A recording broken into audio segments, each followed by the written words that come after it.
Muy buenas noches con cada uno de ustedes. Muchas gracias por estar presente el día de hoy y gracias por matricularse al seminario denominado Entrevista Única en Cámara GESEL como prueba anticipada. Bueno, antes de empezar, quiero pedirles las disculpas del caso por estos minutos que me he retrasado.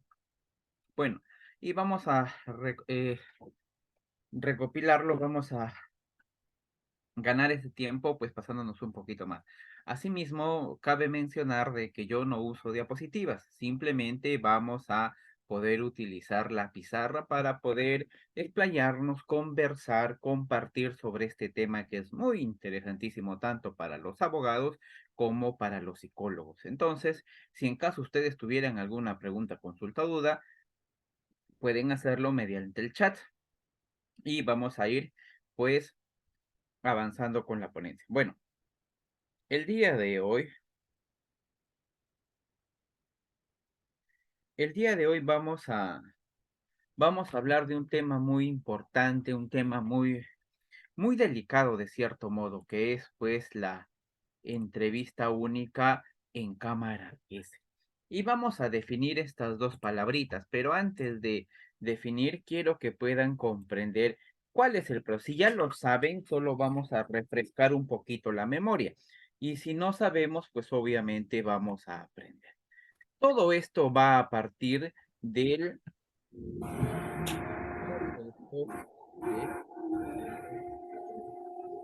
ahí está, todo esto va a partir del proceso de evaluación psicológica forense. Todo esto va a partir desde aquí, ¿ya? La evaluación psicológica forense. Obviamente, si hablamos de cámara Gesell, estaríamos hablando de qué? De presuntas víctimas. ¿Ya? Si estamos hablando de cámara gesture, pues obviamente en nuestras cabecitas vendrá, pues, ¿no? Las presuntas víctimas. Entonces, vamos a ver esto por acá. Entonces, para esto, obviamente, existe un procedimiento a seguir, que ya lo hemos hablado en diversos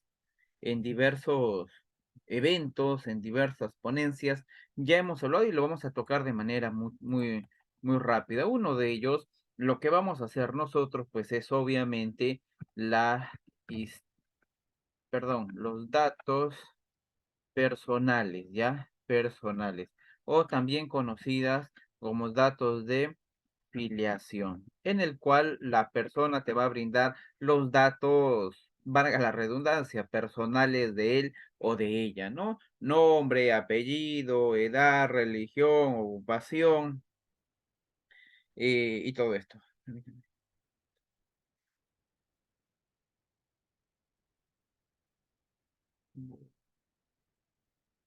Ya está.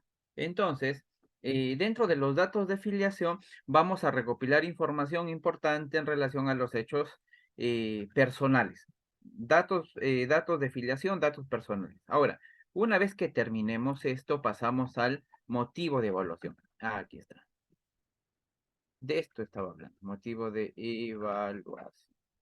Dentro del motivo de evaluación, acá sí vamos a recopilar información de los hechos materia de investigación. Aquí vamos a recopilar toda la información posible, habidas y por haber, en relación al tema de análisis o tema a desarrollar o estudiar. Una vez que terminamos esto, pues obviamente vamos a pasar ¿a dónde? Vamos a pasar al análisis de la historia psico psicobiográfica. Vamos a ver, psicobiográfica. Dentro de la historia psicobiográfica vamos a recopilar información personal y familiar de la persona evaluada. Ahora, cabe resaltar de que hay dos tipos de informaciones. Vuelvo a repetir, las informaciones personales como tu niñez, infancia, adolescencia, juventud, hábitos e intereses y todos los demás. Y cuando hablamos de antecedentes familiares, es padre, madre, hijos, pareja, si en caso lo tuvieras, dinámica familiar, si en caso lo tuvieras. Una vez que ya se terminó con esto, pasamos a la aplicación de instrumentos psicológicos. Les había mencionado de que aquí dentro de esta fase podemos nosotros aplicar dos tipos, bueno, existen dos tipos de instrumentos, los proyectivos y los psicométricos. Ustedes saben que los psicométricos pues tienen una validez estadística. Los psicométricos están hechos en base a estadística. Sin embargo, los proyectivos, estos son gráficos y se basan más a la interpretación que nosotros vayamos a dar a estos gráficos, ¿no? Por ejemplo, si remarcó bien, si está entrelineado, si dibujó alguna parte del cuerpo más grande que la otra, todo ello lo pues interpretaremos en base a los manuales que existen. Ahora, teniendo en cuenta esto también, el perito dentro de su experiencia podrá aplicar los instrumentos que éste guste o requiera, según sea el caso. Vuelvo a repetir, puede utilizar instrumentos psicométricos o instrumentos proyectivos. Eso ya queda en la experiencia del perito. Esto ya queda como un punto importante. Ahora, ustedes como abogados tienen que tener en cuenta de que cuando generen un interrogatorio o contrainterrogatorio, el perito va a tener que dar respuesta de los instrumentos que ha utilizado. Y si este instrumento, pues para un proceso penal no tiene una validez científica, pues obviamente puede ponerse en tela de juicio todo el trabajo del perito. Imagínate, solo por un punto, por un instrumento o por algo que no se puede explicar, se pone en tela de juicio todo. Puedes haber estado haciéndolo bien, bien, bien, bien, pero con una pregunta, ¡fum!, te bajaron. Por eso es que el perito, en su experiencia e idoneidad, aplicará los instrumentos que éste requiera. Y una vez aplicado los instrumentos como tal, pues determinará, hará un análisis e interpretación de resultados de manera general, global, minuciosa y metodológica, y en base a esto, pues determinará la, si es presunta víctima, la afectación psicológica, la existencia o no de esta afectación. Ahora, esto es el proceso que todos nosotros llevamos a cabo. Cuando tú estás en audiencia, puedes preguntarle al perito, señor perito, ¿cuál ha sido el procedimiento que usted llevó a cabo para poder evaluar a la menor de iniciales X, Y, Z, N? Entonces el perito te dirá, ¿no? Primero los datos de filiación, motivo de evaluación, historia psicográfica, aplicación de instrumentos y se hace el análisis global en conjunto. Aquí no se hace el análisis de manera independiente, sino es de manera global. Ahora, si yo hago, si esto es el procedimiento de una evaluación psicológica forense, tú te preguntarás, ¿pero a qué hora me hablas de la cámara Gesell? Pues eso es el tema de hoy. Claro, pero para que tú sepas cámara Gesell tienes que saber el procedimiento, si no te vas a confundir. ¿En dónde te vas a confundir? Acá. Acá es donde te vas a confundir. ¿Y por qué digo que te vas a confundir? Porque es una pregunta reiterada que siempre me hacen los abogados. Pero ahorita te voy a decir cuál. Ahora, vayamos a qué? Vayamos a estos dos términos. Primero, por un lado, tenemos la entrevista única. Y por otro lado, tenemos entrevista única. ¿Dónde? En cámara. Ahora, tenemos estos dos aspectos importantes, ¿ya? Tenemos la entrevista única en cámara GC. ¿Qué es la entrevista única? Es un procedimiento psicológico por el cual va a pasar la presunta víctima con el objetivo de poder brindar su relato, su versión, su verdad frente a los hechos que son materia de investigación. Permítanme, por favor.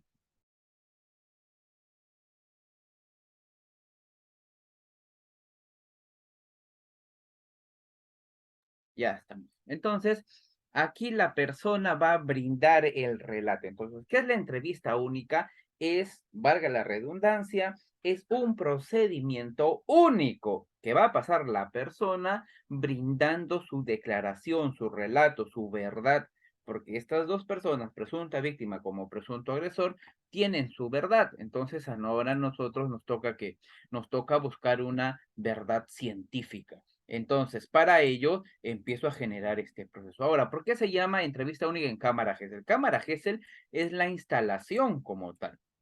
Y esta instalación está dividida, pues, en dos partes. Uno, por este lado, por este lado tenemos a la sala de entrevista. Ya, aquí vamos a encontrar nosotros a la sala de entrevista. Y dentro de la sala de entrevista vamos a encontrar a dos personas que van a estar. Dentro de la sala de entrevista vamos a encontrar una mesita, puede ser redonda o puede ser rectangular, en el cual va a estar el evaluado o evaluada y va a estar el perito, el profesional en psicología, cuya especialidad es la psicología forense. Y dentro de esta sala de entrevista, pues encontraremos algún tipo de audio para que se pueda escuchar, encontraremos algún tipo de cámaras, posiblemente por acá, algunas instalaciones tienen cámaras por los 4 lados. Entonces, estas cámaras nos va a ayudar también a que esto sea grabado. Entonces, en la sala de entrevista, solo vamos a encontrar al evaluado y al evaluador, nada más. Y por otro lado, tenemos a la sala de observación. Dentro de la sala de observación va a estar, como esto es una prueba anticipada, pues obviamente va a estar el juez, va a estar el fiscal penal, el fiscal de familia, va a estar el abogado defensor del imputado, va a estar el digitador. Si el evaluado o evaluada es menor de edad, pues estará padre, madre o apoderado. E incluso va a estar el perito de parte. Entonces, ¿quién está? El juez, está el fiscal penal, el fiscal de familia, el abogado defensor del imputado, el digitador estará por acá atrás, el padre, madre apoderado también estará por acá atrás, el perito de parte estará por acá. Ahora, el perito de parte es opcional. ¿Cómo que opcional? Claro, si tú apersonas a tu perito de parte, pues este estará presente. Si tú apersonas de manera con tiempo, perito, si tú apersonas con tiempo a tu perito, pues este podrá visualizar. Ahora, ¿está permitido que el perito esté dentro? Por supuesto que sí, lo dice el nuevo Código Procesal Penal. El perito de parte está facultado para poder observar el trabajo del perito oficial y dejar sus observaciones según su experiencia lo amerite. Entonces, el perito de parte estará aquí observando. Ahora, pregunta, ¿el perito de parte puede participar? ¿Va a participar? ¿Va a evaluar? No. Nosotros como perito de parte solo estamos de observador, solo somos un perito veedor, observamos, analizamos. Y tú te preguntarás, entonces si solo vas a observar, ¿para qué te llevo a cámara Gesell? Mejor hazme un análisis post facto. Entonces, ¿para qué te voy a llevar? Es que, ¿sabes? Si tu estrategia es que estemos desde el inicio, no es que yo solo vaya a mirar, yo también te voy a asesorar. Pero, ¿cómo me vas a asesorar si no te van a dejar participar?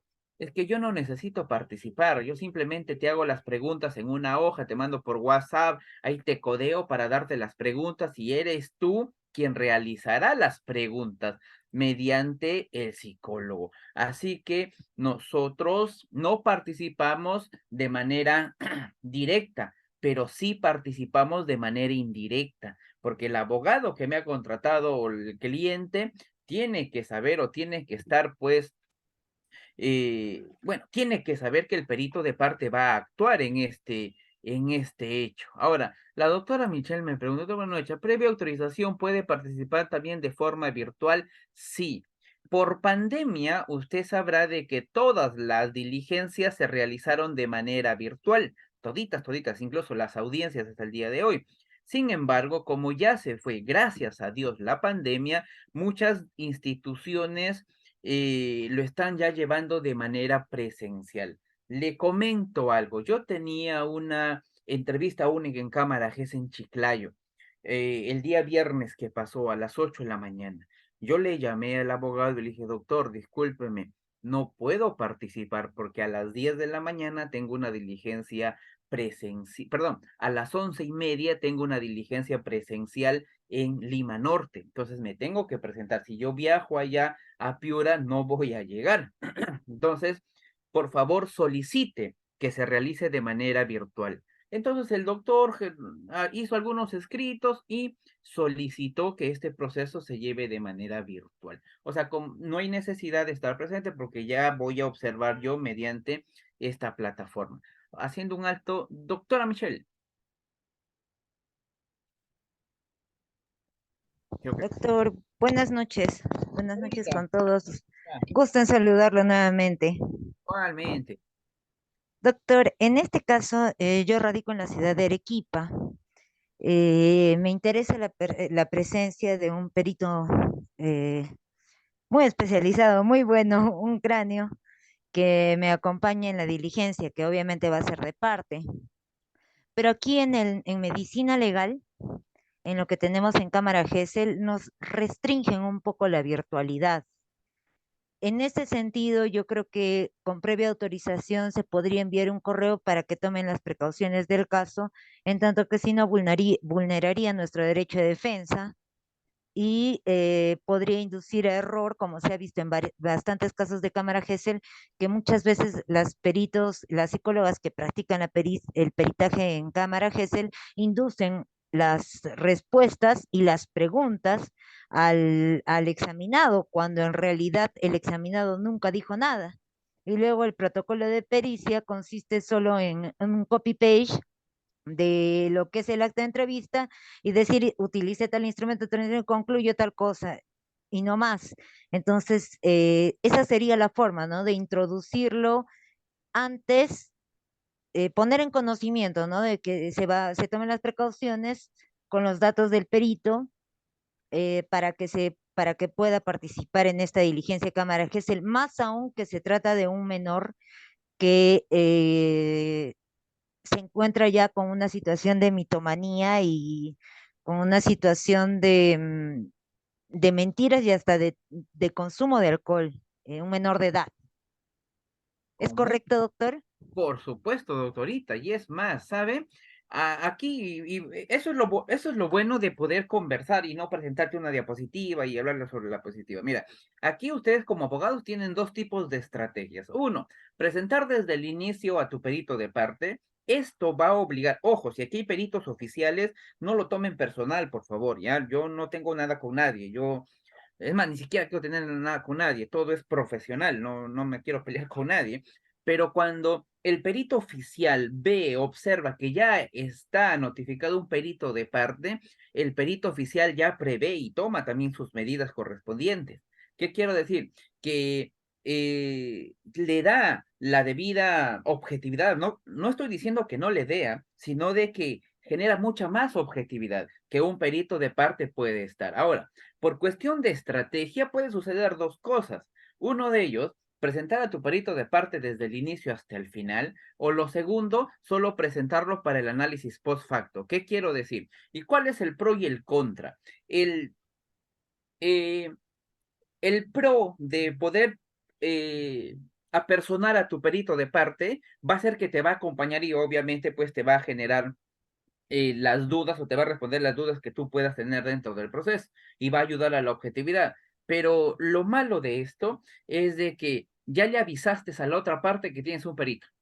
Entonces, la otra parte también va a tomar sus propias estrategias. El perito oficial, el fiscal también van a tomar sus propias estrategias para poder ejecutar el trabajo. Ahora, las ventajas de hacer un análisis post facto es que como en el Estado existe un hacinamiento de casos, o sea, los que trabajan en el Estado, Ministerio de la Mujer, Centro de Emergencia, Mujer, los que trabajan en el Ministerio Público o el Poder Judicial, saben de que hay un hacinamiento de casos. Al día no evalúas uno, estás evaluando 4 o 5 veces y estás en constante. Entonces, eso hace de que el perito oficial, cuando vea muchos casos o hacinamiento, no le tome la debida importancia al caso y se confíe. Y al final, cuando aparece un perito de parte, ya está hecho tu informe, ya no puedes cambiarlo. Ya está ya. Y se cuestiona el informe. Entonces, estos dos aspectos es bueno y son estrategias que el abogado meramente va a tomar, según ya, valga la redundancia, la estrategia que este tenga. Ahora, ¿se puede pedir de manera virtual? Sí. Les comento un caso que me pasó más o menos hace un mes. Estuve en Huaraz. La, el, el estudio que me había contratado, pues habíamos acordado de que sea de manera virtual. Y pues yo estaba en mi oficina y estaba en Huaraz observando, pero ¿qué pasaba?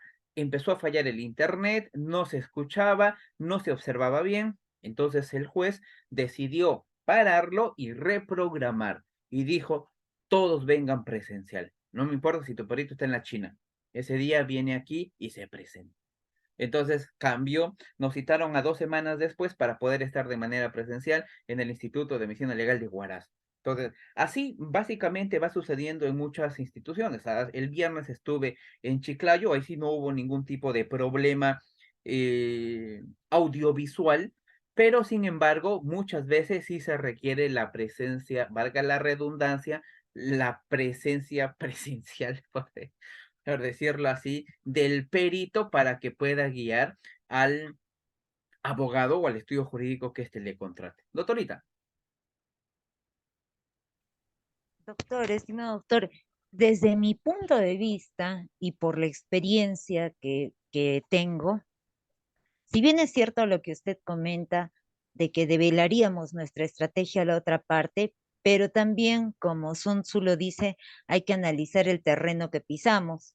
Y en este caso particular que tengo, no es factible contratar otro perito en ese sentido. Y yo considero que sería mucho más apropiado que se participe desde el comienzo con el perito, porque desde esa forma tenemos cómo prevenir cualquier acto que se dé y tenemos una herramienta para poder rebatir o contradecir. ¿O me estoy equivocando en ese sentido? Porque si bien es cierto, en mi caso, yo soy abogada, puedo leerme todos los manuales de psicología, pero no voy a aprender la carrera de psicología así me amanezca o 2 meses, ¿no? Entonces, en este caso particular que le comento, doctor, eh, ¿usted cuál consideraría lo más apropiado? ¿Un post facto o que se haga sabiendo las deficiencias también que tiene lamentablemente el Instituto de Medicina Legal, ¿no? Tanto en el examen físico, incluso de violación sexual, como también en cuanto a cámara GESE? Las dos, las dos estrategias son buenas, pero como le digo, va a depender en realidad, ya esto depende del abogado, cómo quiera llevar el procedimiento.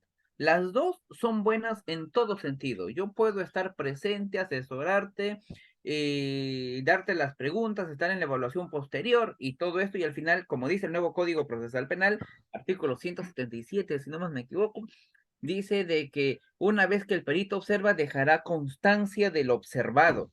Entonces, al final, yo realizaré mi informe, bueno, en este caso se llama dictamen pericial, y pues determinaré todo lo que se ha llevado a cabo y si se ha llevado de manera adecuada, de manera idónea, de manera objetiva. Ahora, el post facto también sirve porque podemos pedir el video, podemos pedir la transcripción y se pide el protocolo de pericia. Así que los dos son buenas estrategias, pero va a depender de la jurisdicción en la que usted esté. Hay fiscales en el cual son, perdónenme el término, pero son bien quejones en el hecho de decir, pero el perito no estuvo presente, no observó, no analizó, no puede pronunciarse a un hecho. O sea, no puede hacer eso. Entonces, los abogados, como ya conocen su jurisdicción, dicen, ah, no, te traigo a mi perito de parte desde la Cámara Gesell, para que ya no haya ese inconveniente de que el fiscal diga, pero el perito no estuvo, pero el perito no vio en tiempo real cómo lloraba la presunta víctima. El perito no estuvo y no observó cómo es que cambiaba y fluctuaba la voz y varias cosas más. Entonces, para ello, dependiendo la jurisdicción, ya que uno conoce su barrio, Su donde la gente, voz, su gente. école, ajá, entonces ya tú sabes, no, este fiscal medio frega, entonces voy, te traigo a mi perito. Pero si es un fiscal más flexible, que no se hace problemas, que siempre da las facilidades del caso, y ya han habido casos en el cual ha hecho post facto, pues, o sea, depende, y esto sí depende de ustedes abogados, porque nosotros como peritos nos sometemos a lo que ustedes nos pidan. Si ustedes nos piden estar de manera presencial, nosotros estamos de manera presencial. Ahora, ¿cuál es ¿cuál es una de las ventajas también, ya para continuar con esto, de estar de manera presencial? Que como les dije, no es que yo solo voy a estar de mirón, yo voy a estar dándote algunas preguntas, voy a estar tratando de generar algunas incógnitas en relación a la narración. Ahora, recuerden aquí que hay un filtro. ¿Cuál es el filtro? Que el juez va a determinar, pues, qué pregunta pasa y qué pregunta no, y el psicólogo o evaluador también determinará, dirá, doctor, disculpe, pregunta repetida, yo ya dije eso, ya pregunté eso, y ya respondió eso. Entonces se generará el debido procedimiento en este aspecto, pero básicamente esto es el esquema que nosotros vamos a utilizar. Y ahora, ¿por qué te puse así? ¿Por qué te puse este esquema de esta forma? Porque muchas personas o muchos abogados creen que cámara GESEL es una cosa y que la evaluación posterior es otra cosa. pero en realidad no es así. La cámara Gesell es sinónimo de una evaluación psicológica, o sea, el motivo de evaluación. Sin el protocolo de pericia, la cámara Gesell es insuficiente. Sin el protocolo de pericia o sin el informe psicológico del Estado, tú no puedes analizar cámara Gesell. Hace 3 días me llama un abogado y me dice lo siguiente: doctor, tengo un acta de entrevista única en cámara Gesell y tengo el video. Quiero que me haga un informe de parte para cuestionar la credibilidad de la persona. Déjenme decirles, estimados amigos doctores, que en Perú desde el 2018 en adelante no se realiza análisis de credibilidad del testimonio. Primero, porque existe un hacinamiento de casos en el Estado, lo cual imposibilita poder realizar este tipo de trabajo. Lo segundo, para poder realizar este tipo de trabajo se requiere tiempo. Y lo que más le falta al Estado es tiempo. Tercero, para poder realizar un análisis de credibilidad del testimonio o psicología del testimonio, como quieras llamarlo, se necesita haber tenido algunas especializaciones, formaciones en esto, lo cual muchas veces muchas personas no cuentan. Ahora, muchos peritos hoy en la actualidad hacen este trabajo de análisis de la credibilidad. Les cuento así a grosso modo qué es lo que sucedió en el caso que llevo. Y ojo, me contratan a mí como perito de parte. Es un caso que yo lo viví. Pero hablando con la abogada me dice, doctor, yo ya tenía a una perito de parte, que es una mujer, ya tenía la perito, pero lo que pasa es que a ella le contrató la hermana, porque estábamos ahí apurados, ya se venía la diligencia y no sabíamos a quién contratar y la hermana consiguió y contrató a la perita. Pero hay un detalle, el perito no me absuelve mis dudas, no me responde las dudas que yo tengo. Primer punto, nosotros como peritos, al poder generar un tipo de contratos, estamos en la obligación y en la responsabilidad de poder absolver todas las dudas posibles desde nuestra ciencia psicológica hacia el derecho, ¿no? Obviamente no me va a preguntar algo de derecho, pero me dice, no me absuelve. Entonces, como yo ya había hecho el trabajo y ya me habían pagado, dije, bueno, pues no, tienes 2 peritos más un perito del Estado, pero resulta que la otra parte también había contratado a su otro perito de parte. O sea, éramos 3 peritos de parte, más uno del Estado, imagínate. Ahora, ¿qué sucede? La perito de parte que estaba a mi lado, por decirlo así, ella había hecho el SVCA, creo que se llama. Esas son las siglas. SVCA, sí, SVCA se llama, que es un cuestionario de credibilidad. Y ella había aplicado eso y solo se había fijado en cámara Gesell. La otra perito de ellos también había hecho lo mismo. Nuestra perito dice 0% de credibilidad. Y la perito de ellos dice, eh, sacó un puntaje de 22 que es creíble. No, no es muy creíble, sino que es creíble, porque tiene puntuaciones ese SVA. Entonces, la pregunta es, ¿a quién le creo? Si las dos peritos aplicaron el mismo instrumento, si las dos peritos llevaron el mismo análisis, ¿por qué una dice que 0% de credibilidad y otra dice que sí es creíble el relato? Entonces la abogada me pregunta y me dice, doctor, ¿qué hago en ese aspecto? Porque la perito de ellos está diciendo que es creíble y nuestro perito ha dicho que no. Y yo también dentro de mi análisis había mencionado que no era posible acreditar su relato por algunos vacíos que existía dentro de este proceso. Entonces, eh, a ver, ¿qué es el análisis de credibilidad lo puede hacer los peritos particulares? Entiendo que los peritos del Estado tienen inconvenientes por la carga, pero los particulares, nosotros los particulares, doctor, podemos realizarlo. También tenemos carga laboral, pero sin embargo, no tenemos un nexo como por ejemplo con el Estado. Aquí en Perú, por lo menos hasta donde yo trabajé en el Estado, lastimosamente, no debe ser así, pero trabajábamos por metas, o sea, mensualmente tendrías tú que evaluar a X montos de personas. Y si no llegabas, te caía un memo y todo esto. Entonces, por obligación o por terceros, tendríamos que poner que la gran mayoría era presunta víctima, ¿no? Solo para llegar a la meta que normalmente se solicitaba. Bueno, algunos lo hacían, yo personalmente, yo no me dejaba mandar, así que no generaba eso. Pero en Perú, por la resolución del 2018, se dejó de hacer eso. Ahora, yo tengo amigos que son de allá de Ecuador, y él me dice, bueno, siempre estamos en contacto, me dice que sí, los peritos oficiales sí están haciendo el SVCA, creo que se llama. este trabajo, y como peritos oficiales más le piden eso que otra cosa. Pero esto es fácilmente cuestionable. ¿Por qué? Porque igual se basa en interpretación. Te dan un relato y tú tienes que interpretar ese relato.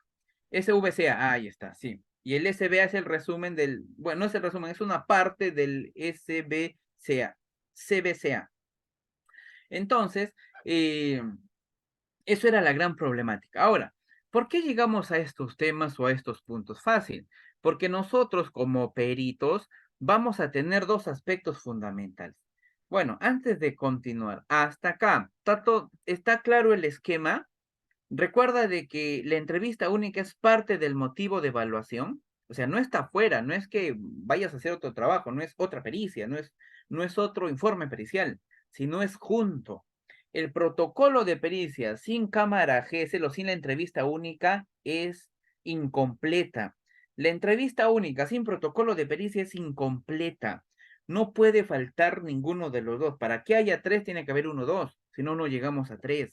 Entonces, estos dos de por sí se llegan a juntar. Hasta ahí, ¿todo claro? Por favor, sí, sí, escríbanme en el chat, ponme sí, sí, sí, sí, está claro. Si hay alguna pregunta, pues obviamente lo absolvemos. Necesito que hasta ahí esté claro. ¿Por qué? Porque no quiero que me confundas y me digas de que el acta de entrevista es una cosa y el protocolo es otra. No, no es otra cosa. Son juntos los dos. Y el perito de parte no puede atacar solo uno, sino analizamos todo en conjunto. Doctor, la pericia psicológica de entrevista, CG cognitiva, me hace referencia a la entrevista cognitiva. Eh, bueno, hasta que me vaya respondiendo. Entonces, como peritos, no podemos, ni el perito oficial ni el perito de parte puede tomar solo uno, sino tenemos que tomar estas dos muestras, la transcripción de entrevista única en cámara Gesell y también la evaluación posterior, que es el protocolo de pericia. Ahora, para yo poder realizar, para yo poder realizar esta entrevista única en cámara Gesell, nuestro Estado peruano tiene una guía, que es la guía de evaluación de entrevista única en cámara Gesell. Y esta guía nos muestra 5 procedimientos que vamos a seguir para su desarrollo. ¿Y cuáles son esos procedimientos que nosotros vamos a seguir? Bueno, recuerda que la cámara Gesell tiene etapas y se divide exactamente en 5 etapas. Cada etapa es muy importante. ¿Por qué? Porque en cada etapa vamos a hacer algo muy distinto. Y si no respetamos estas etapas o nos salteamos, pues esto va a ser fácilmente cuestionable. ¿Recuerdas ayer que te decía que es muy difícil, es muy distinto evaluar a un presunto agresor que una presunta víctima? Y es en todo sentido, ¿ah? ¿Por qué? Porque para el presunto agresor nadie te ve, puedes coaccionarlo hasta al pata si quieres, puedes coaccionarlo, interrogarlo, cuando interrogarlo, al final solo estás tú y es tu palabra contra él. Entonces, no hay forma que te cuestionen el procedimiento como tal, pero en la entrevista única sí. ¿Por qué? Porque te está viendo el juez, el fiscal, el abogado, la familia, el perito de parte, el digitador, están observando tu chamba. Y como están observando, es mucha más presión para ti. ¿Por qué? Porque ya no puedes hacer preguntas sugeridas, sugestivas, ambiguas, dicotómicas, capciosas, ya no puedes hacer ese tipo de preguntas. Lo único que puedes hacer son preguntas abiertas y buscar una narrativa libre. Entonces, para este proceso de la entrevista única en cámara Gesell, existen 5 fases. La primera fase es antes de la entrevista.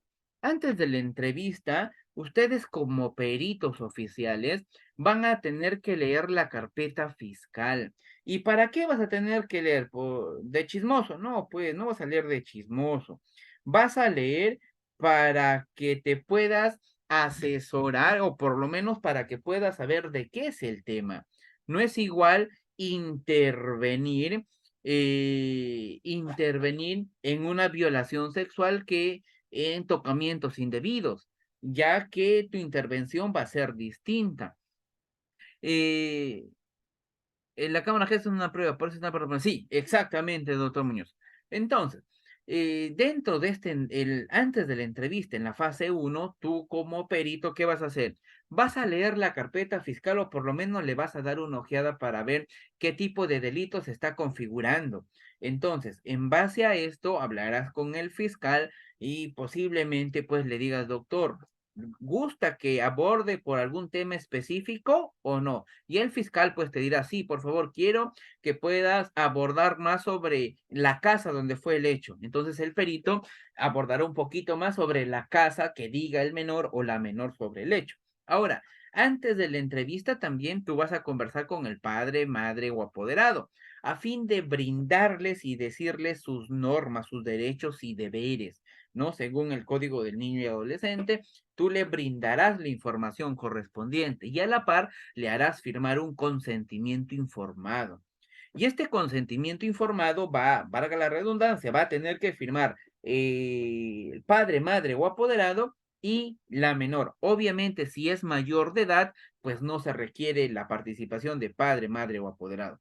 Cabe resaltar que la entrevista única en cámara GESEL es para todas las edades, no es exclusivamente para niños o adolescentes, sino es también para personas adultas. En mi experiencia he visto en cámara GESEL a personas de 40, 50, 60 años, como también niños desde los 4 años en adelante. O sea, no hay un límite de edad para estas salas, pero obviamente esto es solo para presuntas víctimas. El presunto agresor no pasa por una entrevista única en cámara GESEL, solamente la presunta víctima. Ahora, antes de la entrevista yo haré firmar el consentimiento. Doctor, ¿y dónde encuentro el consentimiento? En la guía del Instituto de Medicina Legal y Ciencias Forenses. O si gustas, puedes hacer tu propio consentimiento. Es sencillo hacer, es un documento. Yo, puntito, digo Néstor Ramos Zavala con DNI, acepto dar mi consentimiento para, dos puntos, y pones todos los requisitos que tú buscas. Preguntar sobre los hechos en materia de investigación, aplicar instrumentos, analizar la vida sexual y todo lo que tú quieras, tú vas poniendo.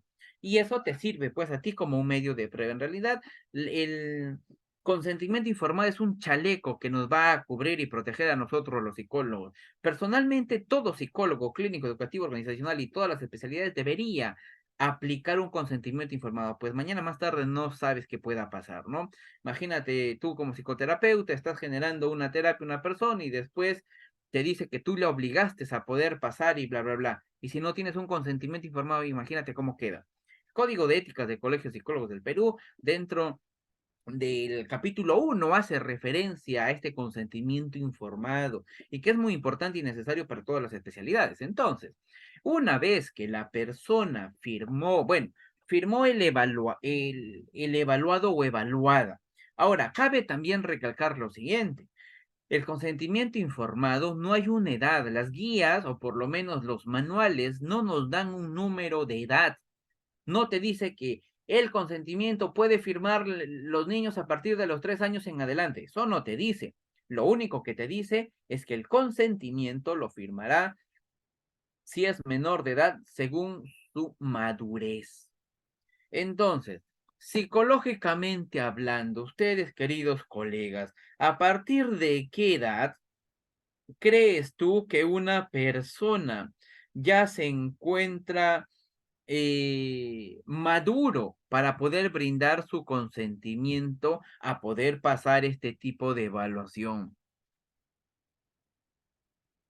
¿A qué edad crees tú? ¿A partir de qué edad? ¿De los 10, 13, 15, 18, 4, 7? Ojo, y pregunto esto porque la normativa no hace mención a una edad. Lo único que menciona es, si es menor de edad, firmar el consentimiento según su madurez. Entonces, ¿a partir de qué edad nosotros podríamos hablar que una persona está madura? Desde mi punto personal, yo diría que a partir de los 7 u 8 años en adelante, ya la persona está apta de poder firmar este consentimiento porque pues ya sabe diferenciar entre la fantasía y la realidad, ya sabe, o por lo menos eso se espera, ya sabe diferenciar entre lo bueno y lo malo, ya conoce, ya tiene el sentido común. Antes de los 7 u 8 años, pues todavía está en un proceso de desarrollo maduracional. Entonces no podría decirle a un niñito de 5 años, oye, ven, hijito, ven, ¿quieres que te pase evaluación? Te voy a evaluar, ¿quieres? Pues obviamente su respuesta va a ser muy ambigua. Posiblemente me diga, no, quiero irme con mi mamá. O me diga, sí, vamos, porque tiene un desapego hacia sus progenitores. Entonces, esto del consentimiento va a depender de la edad de la persona y eso ya queda meramente a disposición del perito. Ahora, obviamente también existe otro modelo de consentimiento informado para los padre, madre o apoderado, en el cual éste va a firmar ahí y va, pues, valga la redundancia, a dar su consentimiento. Ahora, un caso hipotético, ¿qué pasa si la mamá no quiere brindar su consentimiento informado? Dice, no, mi hija no va a pasar evaluación psicológica, ya no quiere, no va a pasar. Pero la hija de 12 años de edad dice, sí, yo sí quiero pasar porque él me violentó, me hizo esto, me hizo el otro. ¿De quién va a prevalecer esta, esta afirmación? Pues obviamente va a prevalecer de la persona evaluada. Y ojo, va a prevalecer también dependiendo su edad maduracional o su madurez como tal. No le voy a decir a un niñito, no, de 5 años que la mamá dice que no, y el niño, sí, yo quiero, y no le voy a llevar, pues no, sería ilógico, incongruente. Entonces, va a depender mucho de la persona quien va a pasar la evaluación. Estaba hace 3 semanas en una cámara GESEL de manera virtual, en el cual, pues, el perito oficial empezó el procedimiento que te estoy diciendo, empezó a leer la carpeta fiscal y fue a hacer firmar el consentimiento informado. ¿Y qué crees tú? Adivina, la señorita de 14 años de edad que estaba con su ropa de colegio, con un buzo de colegio, llegó a la evaluación, se sentó afuera, no había querido firmar porque ya estoy cansada de esto, ya no quiero más. Muy bien, el perito muy inteligente dijo, vas a pasar y adentro vamos a firmar el consentimiento. Si tú no quieres firmar, pues dirás que no. Y si quieres pasar, pues lo firmarás. Muy inteligente el tipo, lo hizo pasar. Eh, el juez dio ya las medidas para que se pueda hacer grabado y el psicólogo le preguntó, ¿cómo te llamas? Voy a imaginar, María. María, eh, ¿te gustaría poder pasar la evaluación psicológica? ¿Das tu consentimiento? Y ella dijo, no, no quiero pasar, ya estoy harta, estoy cansada, quiero que me dejen en paz y quiero hacer mi vida. No voy a pasar evaluación, no voy a decir absolutamente nada. Lo dejo delante de todo. Muy bien, hijita. Muchas gracias. Boom, se acabó. Se acabó la cámara GES. ¿Qué se hace en estos casos? Se deja una constancia, ¿no? El día 3 de octubre del 2023 se apersonó a las instalaciones, imaginemos, del Instituto de Medicina Legal y Ciencias Forenses, la adolescente de iniciales ADE, en el cual se negó a poder pasar el procedimiento de entrevista única en cámara GES. Entonces, queda ahí.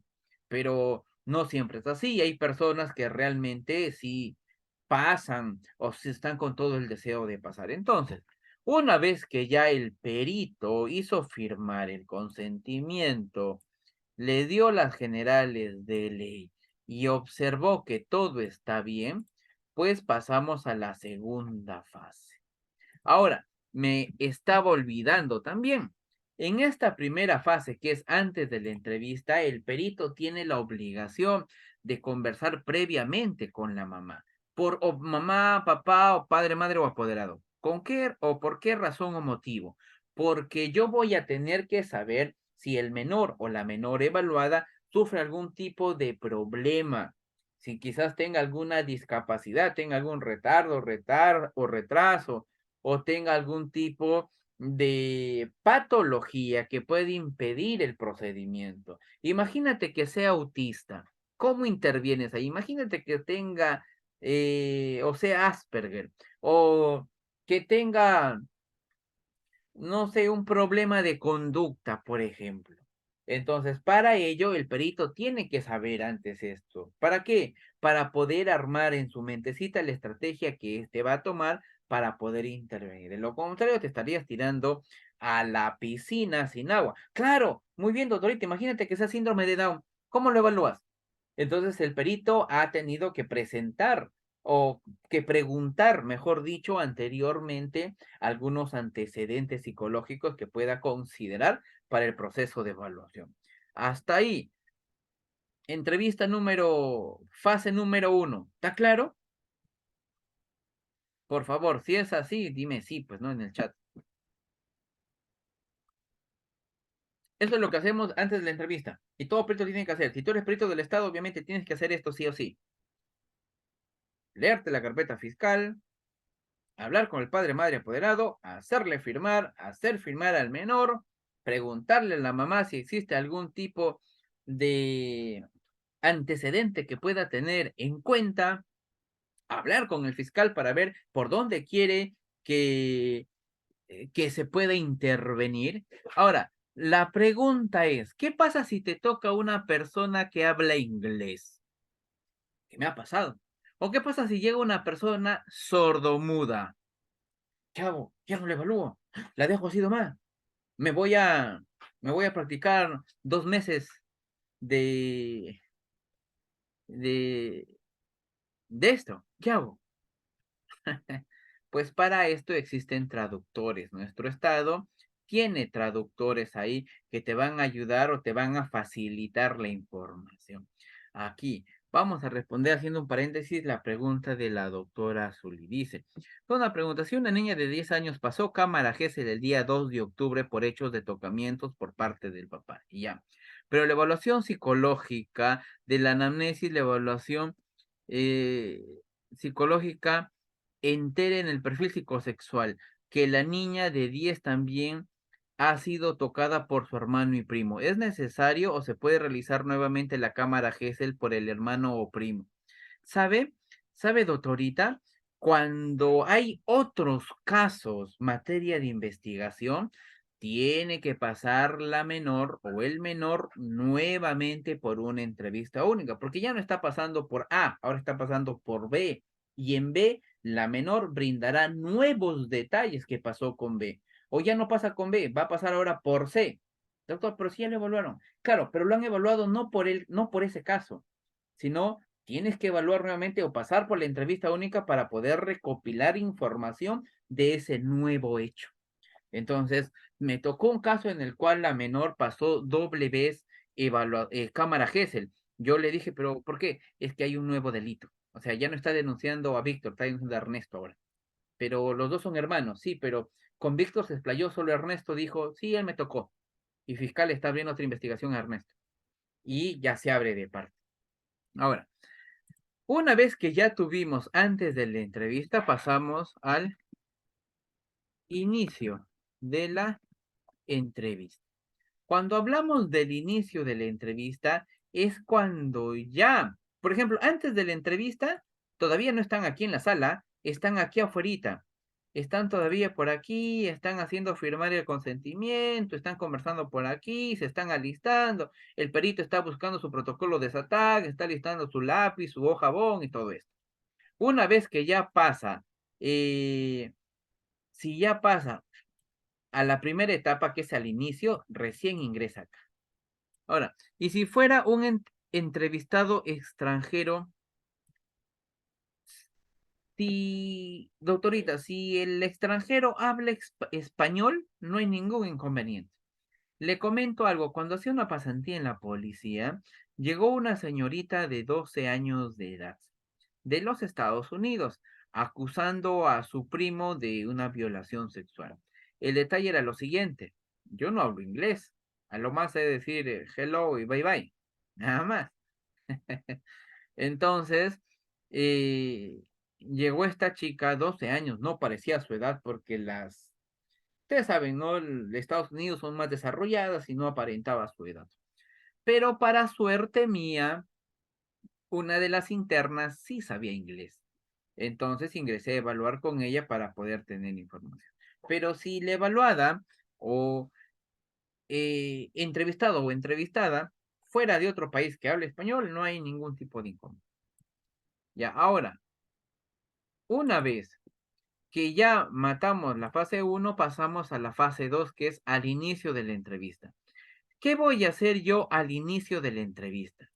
Al inicio de la entrevista, lo que yo voy a realizar es, voy a invitar a la persona evaluada a que pueda pasar a esta instalación. Y se sentará por acá o por acá, se sentará por acá o por acá o por acá. Quizás si tú también te sentas.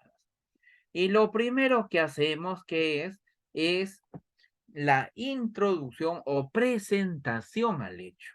Yo tengo que presentarme, no voy a ir directamente a evaluarlo. Hola, ¿qué te ha pasado? Cuéntame, no le voy a decir eso. Tengo que evaluar, tengo que presentarme antes de iniciar la evaluación. Tengo que presentarme mencionando los generales de ley. Hola, ¿cómo estás? Yo me llamo Víctor Ernesto Ramos Zavala. Yo trabajo en esta institución y converso con niños y niñas de tu edad. Ahora, cabe recalcar lo siguiente. Hay personas que tienen la voz gruesa. Hay otras como yo que no. Pero para esto incluso, mira cómo influye todo esto. Cuando yo me presento, ¿qué estoy haciendo ya? Desde que me presento, ¿qué estoy desarrollando? ¿Qué estoy haciendo con la persona?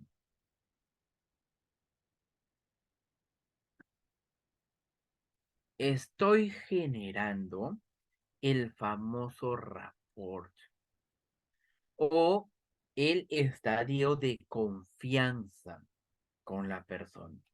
Entonces, ¿por qué? ¿Por qué hacemos esto? Este estadio de confianza, de confort. Porque recuerda que la presunta víctima presuntamente está viniendo de un presunto evento traumático. Y digo presunto porque no hemos estado nosotros, no podemos afirmar ni negar. La única persona que afirmará o negará el hecho será el evaluado con el imputado con la presunta víctima. No, nosotros no sabemos, no hemos estado ahí. Entonces, como viene la persona a contarnos un presunto hecho de una presunta experiencia traumática, yo tengo que tener la delicadeza, incluso hasta poder presentarme. No puedo ser brusco, no puedo ser frío ante la situación. Yo siempre recomiendo lo siguiente, ¿ya? Que en cámara GESEL deberían evaluar solo las mujeres. No es por nada, ya, no es por nada, ya, pero aunque también hay unos varones que tienen la capacidad, pero yo creo que más atinado sería una dama. ¿Por qué? Porque recuerda que tu presunto agresor es un varón y por ende posiblemente generes ahí una proyección hacia él. En cambio, cuando es una mujer, de cierto modo, existe más confianza. No, bueno, es una percepción mía, pero bueno, lo primero que tiene que hacer el perito, como ya les dije, es presentarse. Y una vez que se va presentando, va generando también un clima de confianza. Vas a tener que modular la voz, vas a tener que saber cómo te vas a explayar ante este hecho. Y vas a decirle, pues, hola, ¿cómo estás? ¿Qué tal? Yo me llamo Víctor Ernesto Ramos Zavala. Yo converso con niños, niñas o adolescentes de tu edad. Y bueno, el día de hoy yo voy a conversar contigo. ¿Cómo te llamas? Una vez que yo ya me presenté, una vez que yo ya hice la introducción a esto, empiezo a preguntarle igual sus generales de ley. ¿Cómo te llamas? Víctor. ¿Qué más? Víctor Ernesto. ¿Tus apellidos? Ramos Zavala. ¿Qué edad tienes? 8 años. Muy bien. Y si yo observo algo peculiar en él o en ella, tengo que utilizar para poder ganar información con preguntas neutras. Por ejemplo, si el niño ingresa y yo veo que en su polo está Goku, pues obviamente le diré, ah, ¿te gusta Dragon Ball Z? Ya, te vas ganando la confianza. Sí, sí me gusta Dragon Ball Z. Ay, ¿qué personaje te gusta? A mí me gusta Goku y Vegeta. A ti, no, a mí me gusta Broly y Bills. Y te va a ir mencionando. ¿Y qué estás haciendo? Estás ganando la confianza, pero no solo estás haciendo eso. Ya tú estás evaluando. ¿Y qué estás evaluando? Estás evaluando la forma en que él o la menor vaya a mencionarte la información. Yo tengo que vulgarmente pulsear cómo es que la persona me va a responder o si sabe lo que le estoy preguntando. ¿Y en dónde estudias? Ah, estudio en el Colegio Nacional. ¿Y está lejos? Sí, está lejos. Eh, ¿Por qué parte queda? Y voy generando preguntas neutras con el único objetivo de saber cómo es que me va a responder la persona. El doctor me dice, cámara Gesell, ¿lo debe realizar un psicólogo forense o puede ser un clínico sin acreditaciones como forense? ¿Esto afecta la calidad de la entrevista en cámara Gesell? Sí, doctor. Afecta un montón. ¿Por qué? Porque el clínico tiene otra formación que del forense. El clínico tiene otras otras características como tal. Mira, al clínico lo que más le interesa es la sintomatología de la persona para poder determinar cuán afectada está ante un hecho. Pero a nosotros como forenses no solo me interesa la sintomatología, también me interesa el relato. Al clínico mayormente no le interesa mucho el relato porque se va a trabajar más con los signos y síntomas para generar un síndrome y posiblemente un diagnóstico posterior. Pero nosotros como forense no solo analizamos signos y síntomas, sino también el relato, porque esto es muy importante. El relato a ustedes como abogados le va a dar pie a continuar con la investigación o simplemente archivarla. Le va a dar pie a analizar si realmente la persona está brindando detalles relevantes sobre los hechos en materia de investigación o está generando una simple respuesta general con tal de confundir a los operadores de justicia. Esa es la gran diferencia. Ahora, le comento lo siguiente. Aquí en Perú no existe una acreditación como tal que diga, tú eres acreditado para hacer entrevista única en cámara GESEL. En Perú no existe, pero se supone que las personas que están trabajando en instituciones muy representativas como el Poder Judicial y el Ministerio Público, el Instituto de Medicina Legal y Ciencias Forenses, se supone que ellos, más allá de la acreditación, están aptos para poder llevar a cabo este tipo de procesos, ya que como ustedes sabrán, el Instituto de Medicina Legal y Ciencias Forenses capacita frecuentemente a sus peritos, capacita frecuentemente sobre temas de actualidad. Entonces, más allá de la acreditación, los peritos tienen que estar capacitados para este hecho. ¿Por qué? Porque de lo contrario van a generar ciertas dificultades, como por ejemplo, les comento el caso, estábamos al inicio de la entrevista y la psicóloga hace, pues se presenta y dice lo siguiente, ¿con quién has venido hoy? He venido con mi mamá, le dice la chica, la adolescente. Muy bien, ¿y con quién vives? Le pregunta. Y con mi mamá, con mi papá, y la psicóloga se le sale. ¿Y tu abuelita? Ah, sí, con ella también. ¿Qué es lo que hizo? ¿Y está direccionando o no? Porque la menor nunca dijo abuelita. Nunca, nunca dijo abuelita. Es como la psicóloga dijo abuelita. ¿Y por qué preguntó sobre la abuelita? Porque la abuela era la que estaba denunciando. Ni siquiera papá o mamá. La abuela era la que estaba denunciando el hecho. Entonces, y la psicóloga había leído en la carpeta fiscal, bueno, primero que la abuela era la que denunciaba, segundo que ella vivía con ellos. Entonces, mira cómo la psicóloga en algo tan aparentemente sencillo, y digo aparentemente, porque en cuestión teórica es fácil, en cuestión teórica es uno, antes de la entrevista, al inicio de la entrevista, durante la entrevista, después, o al finalizar la entrevista, evaluación posterior, o sea, tenemos un orden, pero cuando tú estás frente a la persona, tu orden varía. Yo aprendí eso, y aprendí muchísimo en la cancha. La teoría me dice uno, dos, tres, pero en la cancha puede ser uno, cinco, tres, cuatro, dos. Va variando y es ahí donde tú como perito tienes que ser como agua, adaptarte a las circunstancias, adaptarte al medio, adaptarte a la forma para poder tratar de generar, tratar de objetivizar el proceso. De lo contrario, la mala praxis puede que genere un mal diagnóstico. Y un mal diagnóstico te van a sacar. Necesito ser psicóloga forense. Ah, muy buena pregunta. ¿Necesito ser psicóloga forense para ser perito de parte? No. Creo que lo hablé. Si ustedes me siguen en mi TikTok, hablé en unos de mis videos. Para ser psicólogo, existen dos tipos de peritos, ya para poder más o menos engancharnos acá. Los peritos oficiales y los peritos particulares. Los peritos oficiales son los que trabajan en el Estado.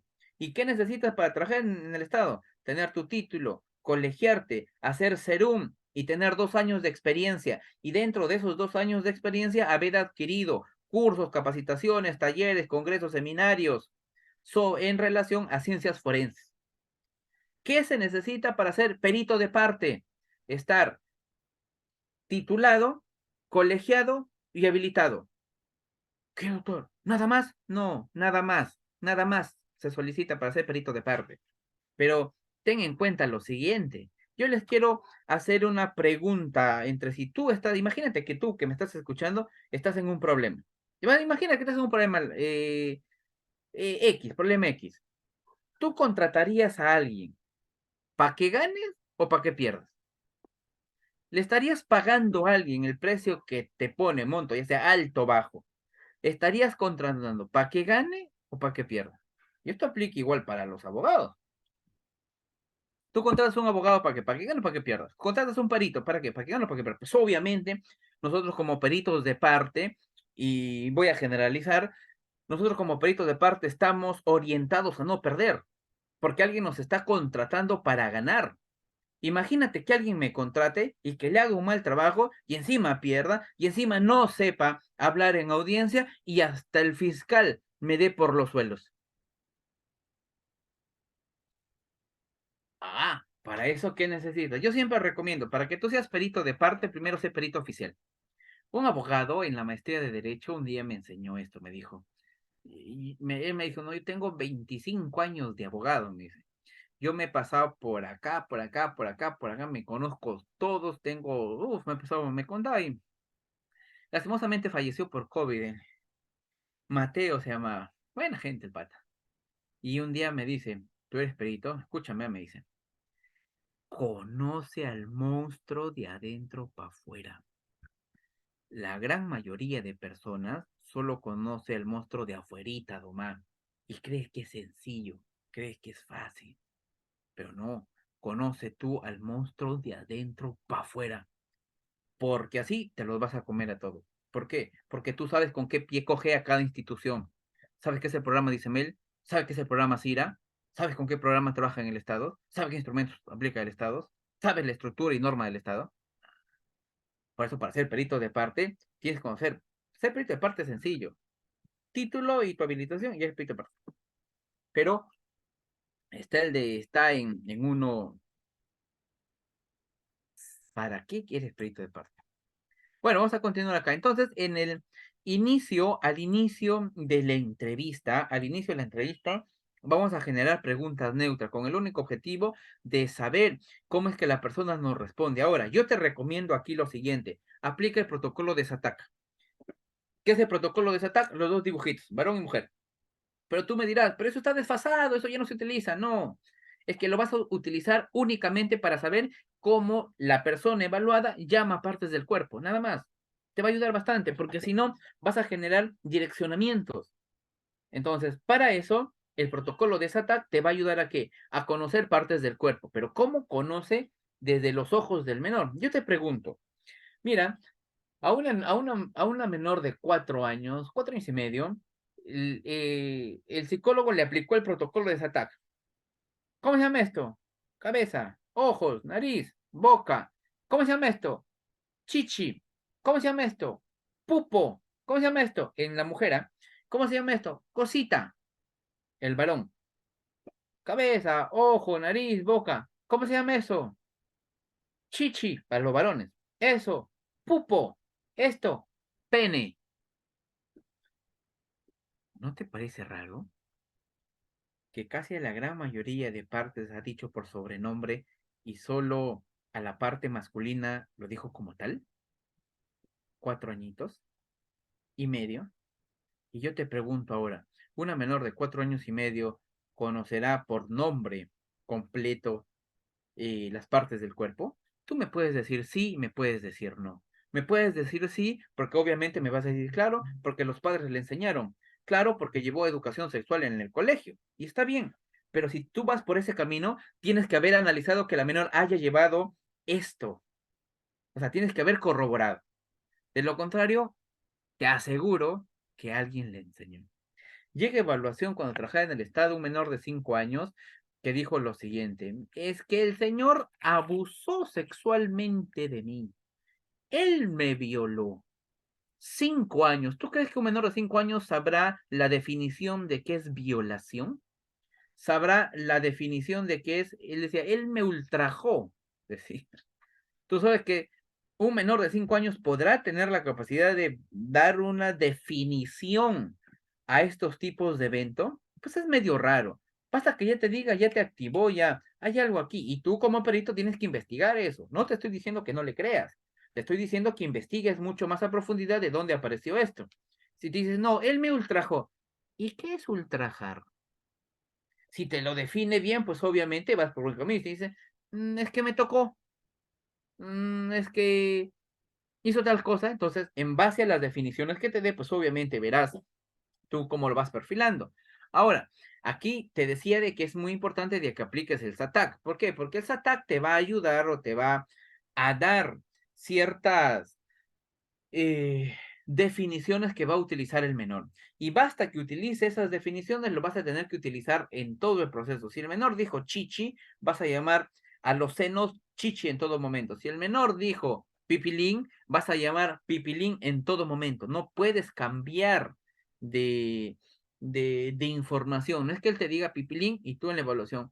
Entonces me quieres decir que te tocó tu pene, porque ya estarías generando una pregunta sugestiva, porque estás sugiriendo algo. Entonces, eso no podemos hacer. Para ello, al inicio de la entrevista nos ayuda a poder conocer. Ahora, cabe recordar lo siguiente, estimados doctores. Para este tipo de procesos, eh, para este tipo de proceso hay que tener en cuenta lo siguiente, que esta entrevista única en cámara GESEL no tiene un tiempo predestinado, no es que dure 2 horas y muere, no. He estado en cámara GESEL que han durado 10 minutos, un menor de 4 años que fue a decir, sí, me tocó esto y murió 10 minutos, así contando. Como he estado en Ayacucho, recuerdo hace un par de años atrás, en una cámara GESEL de 4 horas, sentado ahí, hasta cabeceando. Son 4 horas, imagínate. Entonces, la cámara GESEL no tiene una, una fecha, no tiene un tope de tiempo. Esto va a durar el tiempo que tenga que durar mientras que el evaluador recopile información. Mientras más información recopiles va a ser muchísimo mejor. Mientras menos información recopiles va a ser mejor para la otra parte. ¿Por qué? Porque estás dejando vacíos y los vacíos son cuestionables y si es cuestionable se lleva a la duda razonable y si se genera la duda te fregaste. Y nosotros como peritos de parte somos expertos en generar duda.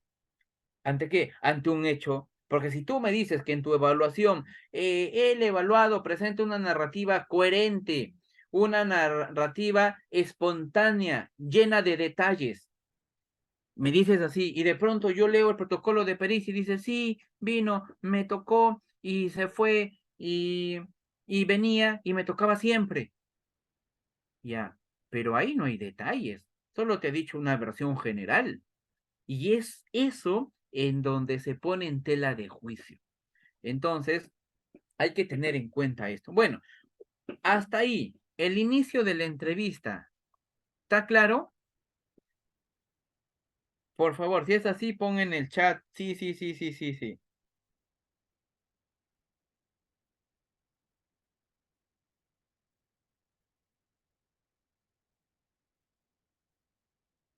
Ya está. Si está claro,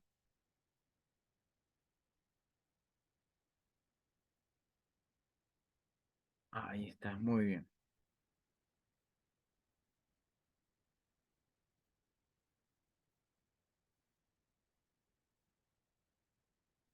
Ya está. A ver, vamos por acá. Permítanme. Ya está. Entonces vamos a pasar a la fase 3. Vamos a pasar al proceso 3.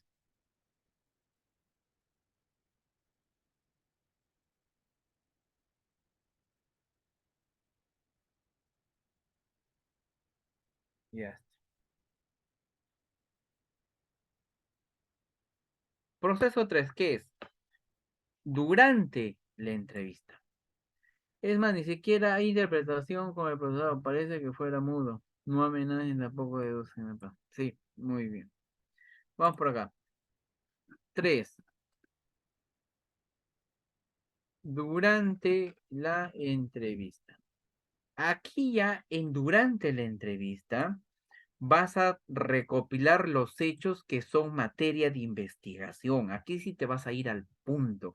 Aquí no te vayas por la tangente. Y ojo, tienes que buscar una narrativa libre. ¿Qué quiero decir con una narrativa libre? Deja que el menor o la menor se explaye. No puedes cortarle, no puedes generar algún tipo de respuesta, ya sea verbal o ya sea física, porque a veces ustedes saben que nosotros reaccionamos. ¿Cuántos de ustedes son expresivos? ¿Son muy expresivos ustedes? O sea, basta que te molestes, ¿se te nota? O sea, ¿eres expresivo o no? Por ejemplo, yo no soy expresivo, sí, yo estoy renegando o estoy contento, me hace con la misma cara. Hay otras personas que sí, ¿no? Alicia, Nati, Janet, Gabrielita, sí, ¿no? Son muy expresivos, basta que te moleste algo. Esas expresiones no podemos evidenciar en una entrevista única. ¿Por qué? Porque no podemos afirmar ni negar. ¿Qué sucede? Mira, es más, hasta con las expresiones nosotros direccionamos, ¿ah? Te cuento una historia. Estaba en cámara, esto me pasó en Cajamarca. Estábamos en cámara Gesell. Esto se llama técnica del espejo. No lo hagan nunca. Estábamos en cámara Gesell y la psicóloga le dice, no, mi amor, no vas a tocarte la boquita, ¿ya? Porque quiero escucharte bien. Entonces, en todo el proceso de la evaluación, por favor, no quiero que te agarres la boca. Primero, tú no puedes decir qué parte del cuerpo se tenga o no se tenga que agarrar la persona, porque estarías direccionando ciertos lenguajes no verbales. Bueno, eso no es el punto, no es el tema. La cuestión es de que le había dicho esto al inicio de la entrevista. Más o menos durante la entrevista, la adolescente, era una adolescente de 12 años, hace así. Y está así. La psicóloga la ve, mueve sus ojitos y la menor no hacía caso. La psicóloga hace así. Y la ve a la menor y le hace así. La menor se da cuenta y baja su manito. Y la psicóloga, después de hacer esto, vuelve a bajar su mano y sigue con la entrevista. Esa es técnica del espejo, que en una cámara Gesell no puedes hacerlo. ¿Por qué? Porque ya estás direccionando incluso hasta con tus gestos a la persona. Por eso es que aquí hay que tratar de ser neutros. Ahora, no podemos nosotros afirmar o negar un hecho. Tenemos que buscar una narrativa libre ante la situación. Tenemos que buscar una narrativa en la cual la persona pueda brindarnos la información a tal punto que este pueda ser pues muy enriquecedor para la investigación. Ahora, no cometan el error de decir, bueno, yo te voy a ayudar aquí, porque ya está, también estarías generando subjetividad. Eso es al inicio de la entrevista, no vayas a decir eso. Bueno, durante la entrevista nosotros vamos a recopilar la información con una entrevista de tipo libre y con preguntas abiertas para el hecho. Hay que tratar de tener preguntas abiertas. Entonces, si yo te digo, por ejemplo, soy el menor y te digo, sí, él vino y estuve en la casa y me pegó y me tiró a la cama, ya te dije algunas cositas entonces, y ahí quedó la narración, vas a tener que hacer preguntas abiertas. ¿Dónde queda la casa? ¿Dónde queda la cama? Porque hablo de una cama. En el cuarto de mi tío. ¿Dónde queda el cuarto de tu tío? En el segundo piso. ¿Cómo es el cuarto de tu tío? Y generas preguntas abiertas con el único fin de que la persona puede explayarse. No puedes hacer preguntas sugeridas o sugestivas. Estaba en cámara Gesell y la psicóloga le dice, pero entonces él bajó del segundo piso. La menor nunca había hablado que bajó del segundo piso. Entonces él bajó del segundo piso y te abrazó. Sí, dijo él. Segundo, no puedes decir, ¿y te sientes triste por esto? ¿Qué te va a responder? Sí, me siento muy triste. Eso es lo que te va a responder. Por eso no podemos hacer preguntas sugestivas, dicotómicas, ambiguas. Tenemos que hacer una narrativa libre como tal. Y tratar de, claro, por ejemplo, te amenazó, te pegó, te tocó, te tocó tu potito. Ya estás direccionando ya. Y otro, ojo, no puedes hacer dos preguntas en una. La psicóloga le pregunto, ¿fuiste al colegio? ¿Ingresaste al salón? El menor dice, sí. ¿Sí qué? ¿Sí de que fuiste al colegio o sí de que entraste al salón? Y ya fuiste, porque la respuesta que te da el menor no sabes para cuál es. Puede haber ido al colegio, pero no entró al salón. ¿Me dejo entender? Entonces, no sabemos ese sí para qué es. Por eso es que no podemos hacer ese tipo de preguntas. Se hace pregunta por pregunta, uno por uno. Ahora, aquí durante la entrevista, la idea es poder absolver todo en relación a los hechos materia de investigación. ¿Por qué? Porque una vez que has absuelto toda esta información, ya cuando antes de pasar al final de la evaluación, van a venir las preguntas de los operadores de justicia. Aquí ya va a empezar a preguntar el fiscal, posiblemente el juez, el abogado del imputado, el perito de parte. No, pues, hace rato he dicho que el perito de parte no participa. No me vas a decir que sí, nosotros no participamos, no nos dejan. Pero ya yo le di el balotario de preguntas a quién, al abogado. Doctor, ahí está, escoja usted. Y el abogado o la abogada hará las preguntas en base a lo que él o ella quiera buscar. Quizás esta pregunta, no, esta no me sirve. Ah, no, esta sí está interesante. Ah, esta sí está buena. No, esta no me sirve. Esta tampoco, esta tampoco. Entonces, todo el balotario de preguntas que se haga, el abogado o abogada ya determinará cuál de todos ellos le va a servir para poder preguntar. Siempre empieza preguntando lo del Ministerio Público, ¿no? Van a ir preguntando. Y aquí hay dos filtros, les había mencionado. Uno de los filtros, pues es el juez. Él dirá, no, ya preguntó, ya pregunta repetida o no al lugar, porque no tiene nada que ver, porque el menor nunca tocó este tema. Y lo segundo, el segundo filtro, eres tú como psicólogo o como psicóloga. Porque si observas que hay preguntas que no tienen que ver con los hechos o hay preguntas que no guardan relación o van en contra de la dignidad de la persona, pues obviamente tienes la libertad de decir, doctor, yo no puedo hacer esa pregunta. O sea, si tú te dejas manipular y dices, bueno, no es el abogado, mejor lo hago, estarías también generando subjetividad al proceso. La idea es que si tú observas que una pregunta no es acorde o que ya lo respondió o si es pregunta repetitiva, pues obviamente decir, ¿no? Doctor, pregunta repetida, doctor, ya respondió la menor, doctor, esto va en contra, o sea, porque hay personas, por ejemplo, que dicen, ¿no? Pero si vio, ¿por qué no se defendió? ¿Por qué fue con falda ese día? Si estás atentando con la persona que no puede ponerse falda acaso. Entonces hay preguntas que ya tú tienes que saber si pasa el filtro o no pasa el filtro. Ahora, 4, final o cierre, como quieran llamarlo, ¿ya? Entrevista. Hasta ahí el punto 3. ¿Está claro? Por favor, si es así, ponme sí, si está claro el punto 3.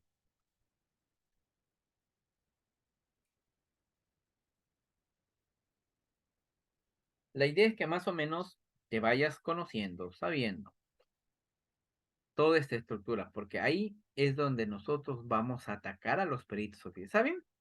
Estaba en una audiencia, posiblemente lo cuelgue en TikTok, ¿ya? Pero estaba en una audiencia y ustedes saben que quien me contrata me hace el interrogatorio, ¿no? Entonces, el abogado me hizo el interrogatorio y pasamos a fiscalía. Era una mujer, la fiscal empieza a hacerme el contrainterrogatorio. Lo primero que me dijo, que usted estuvo presente en cámara GESEL. Yo no he visto, le digo, no es necesario. Pero dígame, ¿sí o no? No. Y dígame usted, ¿pudo observar a la persona? Le digo, mediante la narración de la conducta que hizo el perito, por supuesto que sí. No, pero ¿usted la observó directamente? No, muy bien. Entonces, ¿cómo dice usted, si no ha observado, me dice la fiscala, si usted no ha observado, ¿cómo me dice que no está afectada? ¿Acaso usted no la vio llorar? Me dice. Y yo le digo, doctora, pero el que uno llore no es sinónimo de afectación, a uno llora hasta de alegría. Uno llora de alegría, de frustración, de tristeza. Uno llora por todo. No, el lloro no es asociable a una afectación psicológica, primero. Segundo, si en caso hubiese sido así, La perito tuvo que haber descrito este lloro constante, miedo, terror en la observación de conducta, pero no hay. Entonces, si no hay ahí, no se puede determinar, pues, que si lloró o no lloró, puede haber llorado porque se recordó que su perrito se murió. Entonces, no hay un punto exacto. Si la perito no describe en su informe, es vacío. Hago un paréntesis. Tienes que describir todo en tu informe. O sea, si no está en tu papel, no está en tu informe, no puedes acreditar, pues, porque ya se lleva a un punto de debate. Y después la fiscal me pregunta, señor perito, ¿usted conoce de entrevista única? Y yo, en mi mente, ¿no? ¿Cómo no va a conocer? Sí, doctora, por supuesto que sí, al revés y al derecho. A ver, dígame usted cuáles son las fases. Ah, acá está. Y mira lo que me preguntó, algo que ni por la cabeza se me había pasado que alguien me iba a preguntar, me preguntó las fases. Antes de la entrevista, al inicio de la entrevista, durante la entrevista, al final de la entrevista. Y ahí nos quedamos. ¿Qué hacemos al final de la entrevista? Una vez que ya el perito acabó, pasa a las preguntas de los operadores de justicia, preguntó el juez, el fiscal familiar, el fiscal penal, preguntó el abogado de la defensa y ya no tienen más preguntas, pasan al final de la entrevista. Es aquí donde el psicólogo ya va a poder despedirse de la persona evaluada, pero va a despedirse de una manera cordial. Eh, ¿Saben? Esto es más o menos así. Cuando tú abres tu, tu corazón o cuando cuentas una pena y no te cierran esa pena, a veces es muy doloroso irse así. Entonces, ¿qué hace el perito en este aspecto al final de la entrevista? Pues intenta cerrar o tiene que cerrar la experiencia que ha abierto en la mentecita de esta persona. Entonces, vuelve a hacer el rapport, pues obviamente esto tiene que estar en todo el proceso, y le da algunas indicaciones, ¿no? Como tienes que contar a tus padres, tienes que siempre confiar en una persona adulta, tienes que estar siempre eh, no sé, portándote bien y varias cosas como recomendación y se da por culminado la entrevista única en cámaras. Esto me dice, en Ecuador lo que vale es lo que expone oralmente. El informe escrito no es prueba solamente el testimonio rendido por el perito, sí. Pero, ¿sabes? En un contrainterrogatorio, por ejemplo, si yo digo que lloró y si no está en mi informe, el abogado me puede decir, ¿plasmó en su informe? No. Ah, entonces no es creíble eso. Entonces, como que hay formas que te puedan quitar credibilidad ahí, si no plasmas en tu informe. Lo ideal es que se plasme todo el proceso. Ahora, doctor, cámara Gesell, ¿se puede postergar? Sí, sí se puede postergar. ¿Pero por qué? Si es una entrevista única. Cuando suceden cosas imprevistas. ¿Como cuáles? Uno, que se vaya la luz. Si no hay luz, no puedes grabar. Y si no se puede grabar, pues esto no queda como un medio de prueba. Recuerda que esto va a ser lacrado y sellado, ¿ah? Va a ir al proceso acá en custodia. Entonces, si no hay luz, pues, o si se va la luz, los operadores de justicia tendrán que reprogramar o posponer. Segundo, si la persona ingresa en crisis, ¿cómo en crisis? Te está contando un hecho y de pronto empieza a llorar y empieza a llorar y no puede calmarse y está y está así llorando y no puede calmarse y empieza así a desesperarse, a temblar y empieza a llorar. Tienes que parar la evaluación, pues sería muy malo. A ver, por favor, cálmate, sigue contando, no le vas a decir eso, ¿no? Vas a tener que suspender y se va a tener que reprogramar. ¿Por qué? Porque la persona está en crisis. Hace una semana atrás viene un señor a mi oficina, está en Miraflores, viene con su hija. Su hija había sido violentada sexualmente, jovencita, 19 años, estudiante de Derecho. Me dice, se fue a una fiesta y ahí fue bueno, la situación. Eh, Estaba conversando con la señorita porque el señor me dice, doctor, mi hija nunca pasó una evaluación, por favor, quiero que nos orientes qué, qué va a pasar, cómo va a suceder para que mi hija también pueda estar. Muy bien, claro. Estaba el abogado, el papá, la mamá y la niña. Y les estaba más o menos explicando lo que les estoy explicando a ustedes. Y en uno de esos la niña, bueno, ya la adolescente, casi adulta, empezó a contar y empezó a llorar. Y nos narraba, te lo juro, llorando. Estaba Y se tiraba la mamá y le decía, pero ¿por qué ustedes siempre me cuidaron y ahora no me cuidaron? O sea, le empezó a criticar y empezó a caer en crisis la señora. Paramos la consulta. Yo no soy psicoterapeuta, entonces no es que vayan a creer, ahí le di primeros auxilios psicológicos, ahí a ver la respiración y no sé qué tantas cosas. Yo no manejo eso. Entonces automáticamente saqué una tarjeta de un colega. Está bien, una pequeña recomendación, siempre tengan círculos de especialistas. O sea, si tú eres especialista en psicoterapia, busca círculos de amigos que sean especialistas en organizacional, otro en educativo, otro en fuera y así sucesivamente. Con tal que si pasa algo, ellos te derivan casos. Por ejemplo, yo tengo un círculo de varios amigos, entonces ellos son especialistas en sus áreas. Cuando me toca así casos o hay clientes que buscan terapia, yo no doy terapia, les doy su tarjeta. ¿Quién te gustaría que te atienda? ¿Un hombre o una mujer? Ay, doctor, ¿quién es mejor? Yo no sé, ¿cómo es tu preferencia? Si me dicen cualquiera, les doy las dos tarjetas, llámales. Si me dicen, no, quiero una mujer, doctor, más confianza, o un varón, que es el otro, te doy la tarjeta de ellos, llámalos de parte mía y te va a atender. Entonces, volviendo al tema, se puede reprogramar si la persona ingresa en crisis. Como el caso que te contaba, la chica ingresó en crisis, llamé automáticamente a un amigo, a un profesional en psicología, psicoterapeuta, le digo, oye, trata esto, es lo tuyo, pues, ¿no? Entonces, ¿por qué más se puede reprogramar si la persona a mitad, o se puede anular, de evaluación decide restringir la información? ¿Qué quiero decir? Ya ha pasado. Que antes de que ingrese te firmó el consentimiento informado y te firmó con su impresión dactilar y todo bacán. Ya pasa y después al inicio de la entrevista dice, no, ya no quiero pasar. No, mejor no paso. Y se niega. ¿Qué hacemos? Le obligo.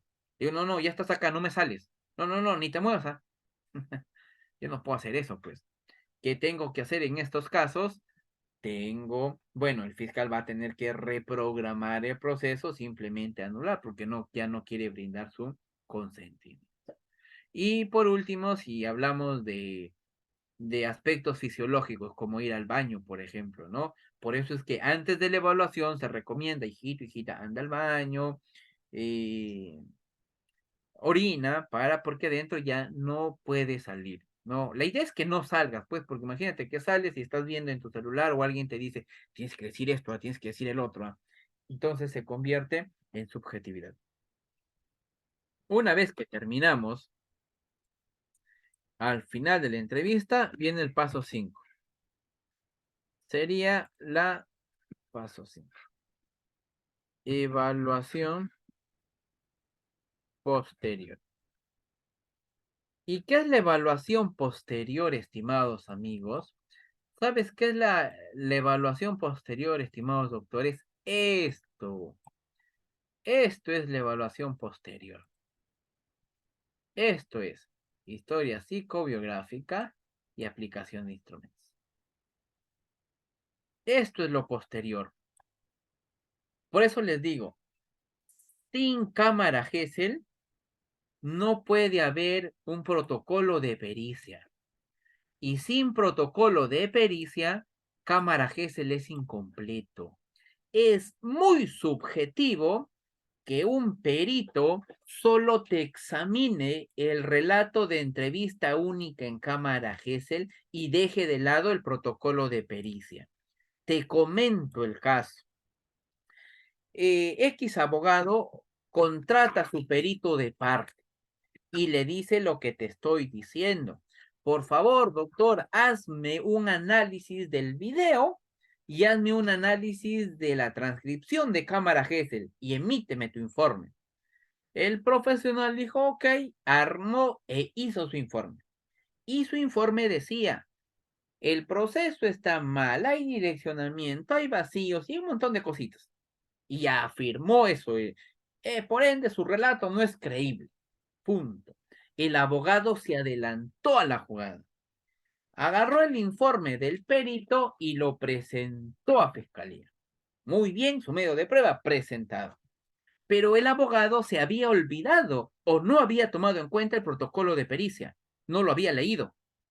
Una vez que entregó el informe, A los 2 días recién se anexa. Ustedes saben que el protocolo se anexa a la carpeta fiscal. Entonces, bueno, el abogado lo dejó pasar. La cuestión que el abogado va, pide la carpeta fiscal nuevamente y se da cuenta que está el protocolo de pericia. Y en el protocolo de pericia psicológica, la conclusión era, después de evaluar a 1, no presenta trastorno psicopatológico, déficit cognitivo que le impidan percibir la realidad. 2, no presenta afectación psicológica por los hechos materia de investigación. Claro, o sea, era favorable para él. No presenta afectación psicológica. Pero lastimosamente él ya había presentado su informe de parte. En audiencia, el fiscal muy inteligente dijo, señor juez, la menor no es que no presente afectación, como dice la perito oficial, sino que el perito de parte que contrató el abogado, mi colega, dice que la cámara Gesell se llevó de una mala manera. Entonces, no es que no tenga afectación, la menor sí tiene afectación, solo que la perito realizó una mala praxis. Y no lo digo yo, lo dice un perito de parte, un perito particular lo dice. ¿Me dejo entender a lo que quiero llegar? El fiscal muy inteligentemente ¡vum! Movió y el informe que va a presentar el perito, en vez de el abogado, en vez de ayudarle a él, le ayudó al fiscal. Y el juez dice, claro, obviamente no tiene afectación porque la psicóloga oficial llevó mal el proceso. Y eso lo hace ver el perito de parte. ¿Me dejo entender a qué quiero llegar con esta explicación? Que para que tú analices la cámara Gesell o hagas un pronunciamiento en base a esto, sí o sí tienes que tener a la mano el protocolo de pericia psicológica. Si tú no tienes a la mano el protocolo de pericia psicológica, pues se te va a dificultar este hecho. Ahora, después que termine la cámara Gesell, ¿se puede presentar un informe o solo observamos? ¿Dónde dejo las constancias? Las constancias lo puedes dejar en ese mismo instante porque te van a preguntar, señor perito, ¿algún tipo de observación? Cuando culmine la cámara Gesell, te van a preguntar, señor perito, ¿algún tipo de observación? Tú dirás sí, dirás no. Entonces, si dices sí, pues obviamente en ese instante dejarás tu observación de la entrevista única. Si dices que no, tendrás que esperar para poder realizar posteriormente algún tipo de observación que tú creas conveniente en relación al hecho. Eh, en relación a las observaciones, doctora, son varias. Una de ellas es que la psicóloga o psicólogo generó preguntas ambiguas, preguntas capciosas, preguntas impertinentes. Otro puede ser que generó una mala praxis al momento del trato.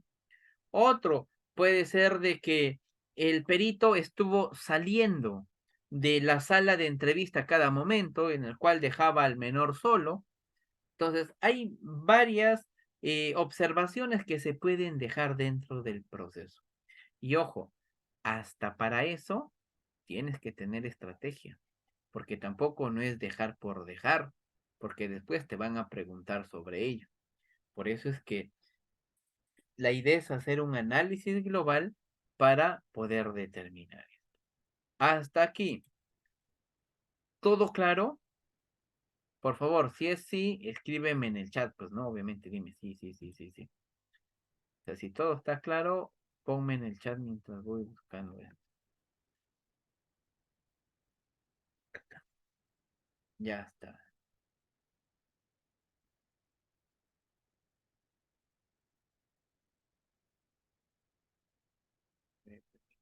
Acá, ya está. ¿Qué me dice la doctora?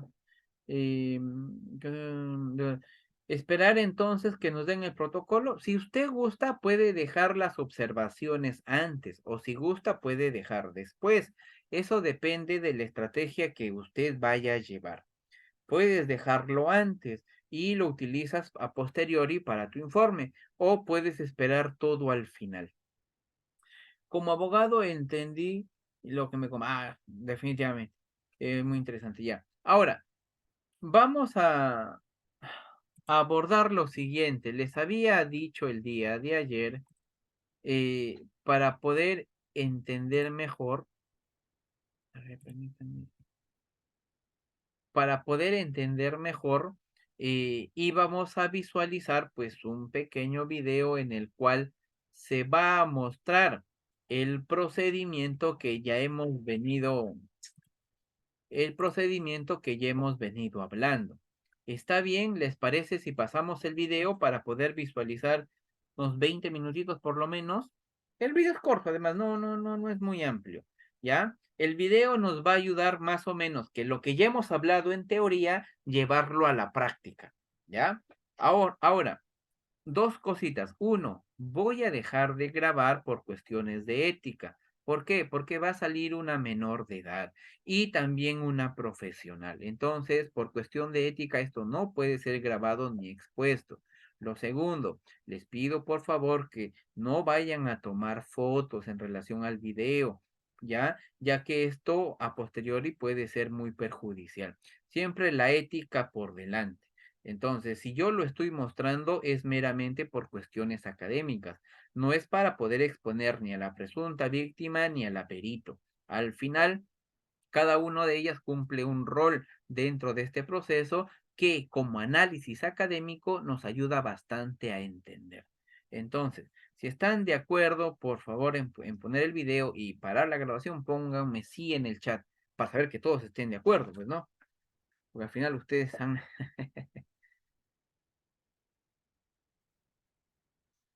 ¿Sí está de acuerdo?